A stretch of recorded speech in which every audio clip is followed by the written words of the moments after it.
Gérald Kierzek, vous avez décidé de prendre en consultation, vous êtes comme ça, vous, le président américain Donald Trump, et de s'intéresser à ses mains. Ça, c'est une voie professionnelle aussi, influenceur ou président des États-Unis, pourquoi pas. Et on s'est beaucoup intéressé à ses mains. Enfin, aux États-Unis, ça fait beaucoup parler, ça tourne beaucoup sur les réseaux sociaux. Sa main droite avec un hématome, alors maquillé assez grossièrement. Et c'est ça qui a attisé un peu tous les fantasmes, toutes les convoitises, toutes les spéculations sur les réseaux sociaux. Quand je dis fantasme, c'est-à-dire qu'après la rencontre avec Poutine, il a même été dit sur les réseaux sociaux que c'était une attaque bioterroriste. C'est pour ça qu'il avait cet hématome sur la main, qu'il était peut-être atteint d'une maladie grave et qu'il était soigné par des fluides. Enfin, on voit bien que c'est parti dans un délire toujours plus, effectivement. En tout cas, c'était des préoccupations sur son état de santé, avec ce qui est assez banal et ce qu'on peut tous avoir, un petit bleu sur la main quand même.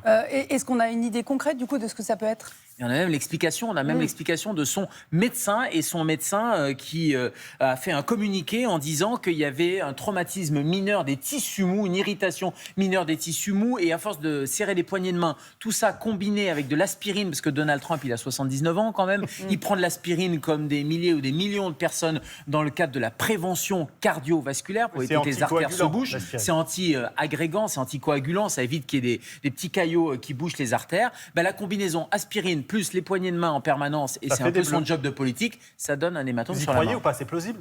C'est plausible, c'est totalement plausible. Et généralement, vous pourrez rajouter ça avec la fragilité capillaire. Il a 79 ans. Quand on vieillit, on a la peau et on a les vaisseaux dessous qui sont fragiles. Ça donne des hématomes, des petits traumatismes mineurs, et ça peut tous nous arriver.